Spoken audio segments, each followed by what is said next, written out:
Hello, good morning my dear student. कैसे हैं आप लोग? मेरे ख्याल से अच्छे होंगे, मस्त होंगे, स्वस्थ होंगे और अपने तैयारी में व्यस्त होंगे। आज हम तीसरी रचना लेके आए हैं। तीसरी रचना कह रही है कि एक समद्विबाहु त्रिभुज बनाइए जिसका प्रत्येक आधार कोण 50 अंश का हो। इसके अंतर्गत एक अर्धवृत्त की रचना कीजिए। तो एक समद्विबाहु त्रिभुज हम बना लेते हैं। उसके लिए क्या करते हैं प्यारे बच्चों? सबसे पहले हम किसी भी नाप की एक आधार रेखा खींच लेते हैं। मान लीजिए हम 8 सेंटीमीटर की एक आधार रेखा खींच लिए। सॉरी, इस तरीके से। और उसके बाद कह रहा है कि प्रत्येक आधार कोण 50 अंश का हो। तो हम चांदे की सहायता से, काफी पुराना चांदा है प्यारे बच्चों, चांदे की सहायता से हम 50 अंश का कोण बना लेंगे। ऐसे यहाँ एक पेन पॉइंट रखेंगे और सीधे हम खींच लेंगे प्यारे बच्चों।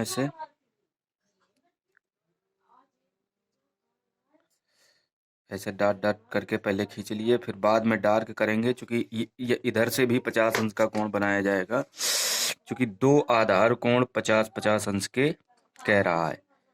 तो हम 50 अंश का कोण ऐसे बनाएंगे।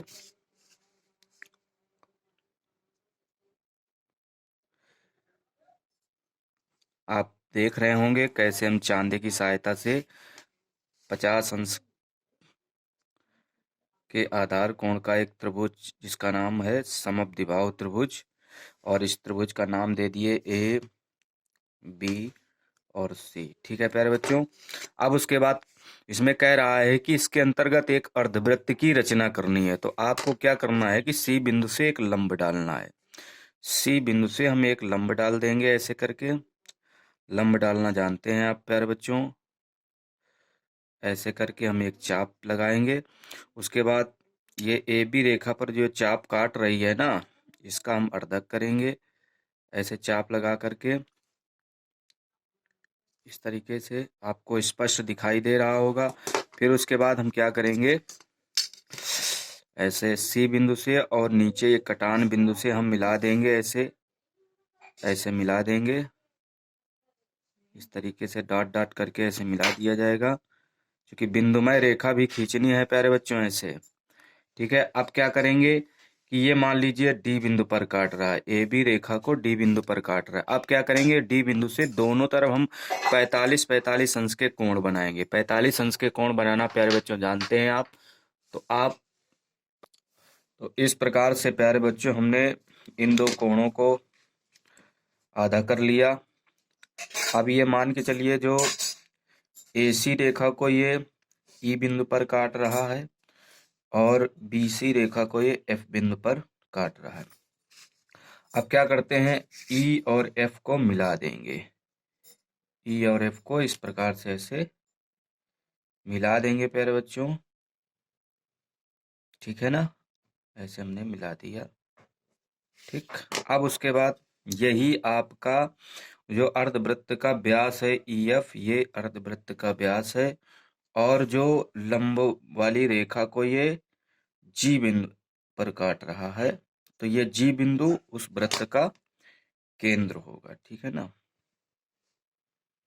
उस बिंदु का क्या होगा, केंद्र होगा। इस प्रकार से हम अर्धवृत्त की रचना ऐसे कर देंगे प्यारे बच्चों, इस प्रकार से।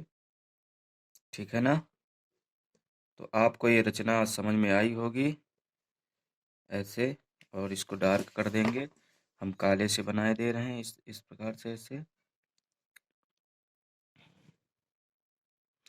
तो इस प्रकार से समद्विबाहु त्रिभुज के अंतर्गत हमने एक अर्धवृत्त की रचना कर ली। ठीक। अगला प्रश्न अगला प्रश्न कह रहा है कि किसी चतुर्भुज, चाहे जैसा चतुर्भुज हो, विषमबाहु हो, चाहे जो हो, कह रहा है का खा गा घा के क्षेत्रफल के बराबर एक त्रिभुज की रचना कीजिए। हम किसी भी नाप का कोई एक चतुर्भुज बना लेते हैं। चतुर्भुज की भुजाएं मान मैंने चतुर्भुज की ये लिख लिया, भुजाएं 3 सेमी, 4 सेमी, 5 सेमी, 6 सेमी। हम किसी भी नाप की ऐसे चतुर्भुज बनाएंगे। चतुर्भुज मान लीजिए हम सबसे पहले 6 सेंटीमीटर के ऐसे भुजा खींच लेते हैं। ये 6 सेंटीमीटर की भुजा है, ठीक है ना प्यारे बच्चों। उसके बाद जो है हम 3 सेंटीमीटर की ऐसे भुजा खींच लेते हैं। कोई कोण नहीं, कोई कुछ नहीं, ऐसे ही, ठीक है। अब क्या करेंगे, ये ए बी रेखा है, ए बी, और ये सी बिंदु से ने रेखा मिला दी। अब डी बिंदु ज्ञात करने के लिए, चूंकि ये है 6 सेंटीमीटर का, ये है 3 का, अब हम 4 की ज्ञात करेंगे। तो 4 सेंटीमीटर ऐसे नाप करके यहाँ से, और यहाँ हम एक ऐसे चाप लगा देंगे। फिर 5 के ऐसे नाप करके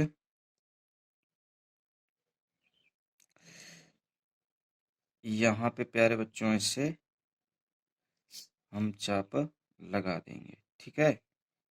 ऐसे जहाँ एक दूसरे को काट रहा है हम ऐसे मिला देंगे। ये डी बिंदु पर काट रहा है मान लीजिए, और हम ऐसे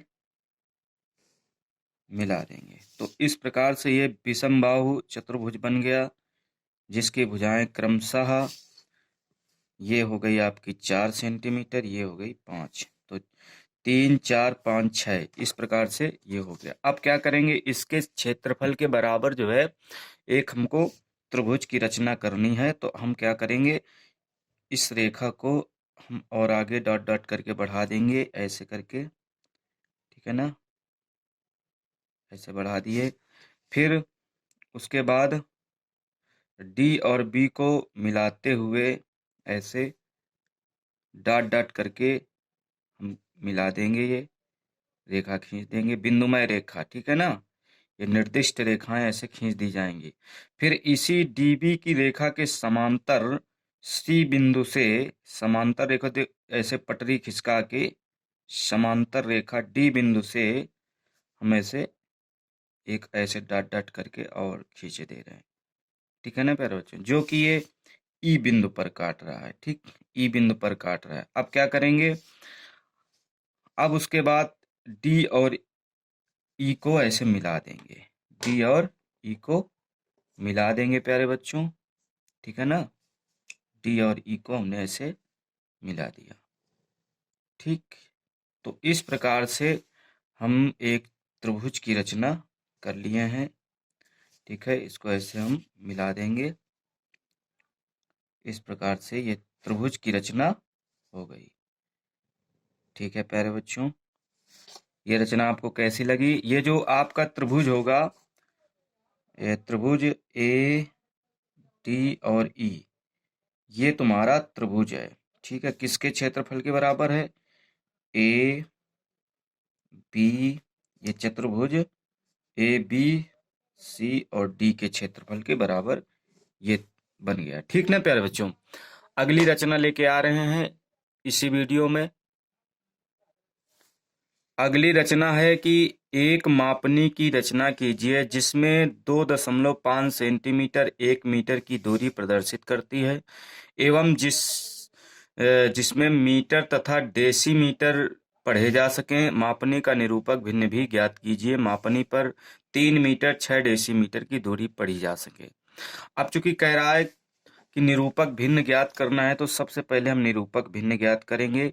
निरूपक भिन्न का जो सूत्र होता है, निरूपक भिन्न का सूत्र होता है, ये निरूपक भिन्न का कह रहा है कि निरूपक भिन्न का सूत्र होता है मानचित्र की दूरी, मानचित्र की दूरी वास्तविक बटे वास्तविक दूरी बराबर, मानचित्र की दूरी दिए हैं 2.5 सेंटीमीटर बटे 1 मीटर, ये है वास्तविक दूरी। इसको हल कर लेंगे प्यारे बच्चों, ये सेंटीमीटर में है, ठीक है।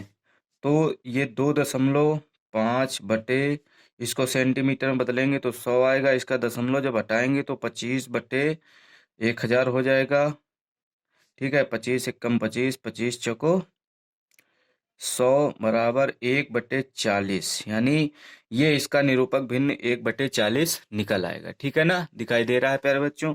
अब चूंकि मापनी की रचना करनी है तो इसलिए चलते हैं। कह रहा है चूंकि, ये चूंकि का चिन्ह है, चूंकि 2.5 सेमी प्रदर्शित करता है 1 मीटर को।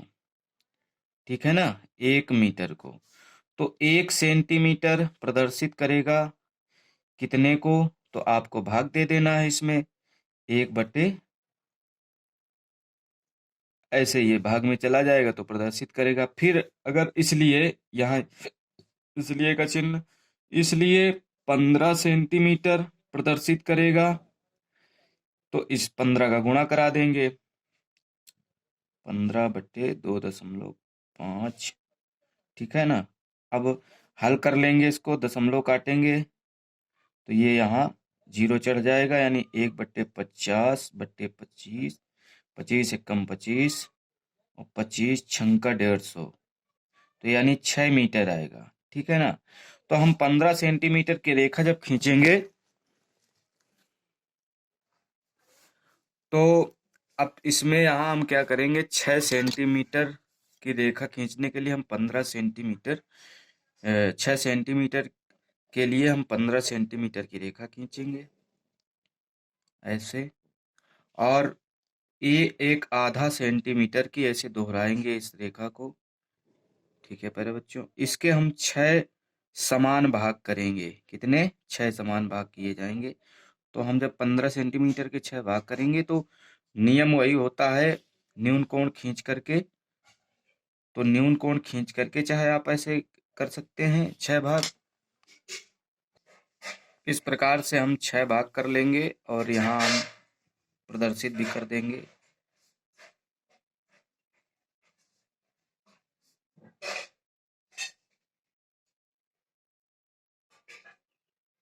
सॉरी, ये 0 है,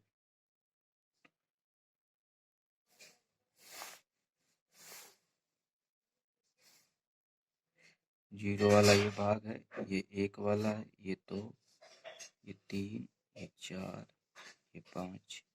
ठीक, अब उसके बाद क्या करेंगे, क्योंकि अब इसके हम 10 भाग कर लेंगे। ठीक है ना, इसके 10 भाग कर लेंगे,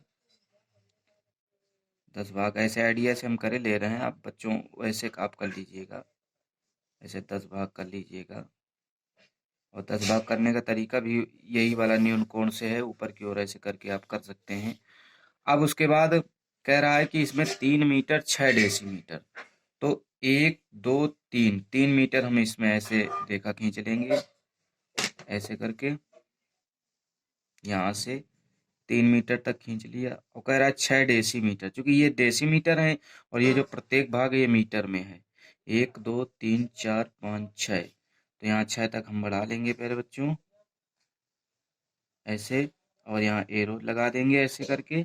ठीक है, और उसके बाद हम लिख देंगे यहाँ 3 मीटर और 6 डेसीमीटर। ठीक, तो प्यारे बच्चों ये मापनी कैसी लगी आपको, कैसी रचना लगी, आप कमेंट के माध्यम से बताइएगा, और जो न समझ में आया हो कमेंट करिएगा।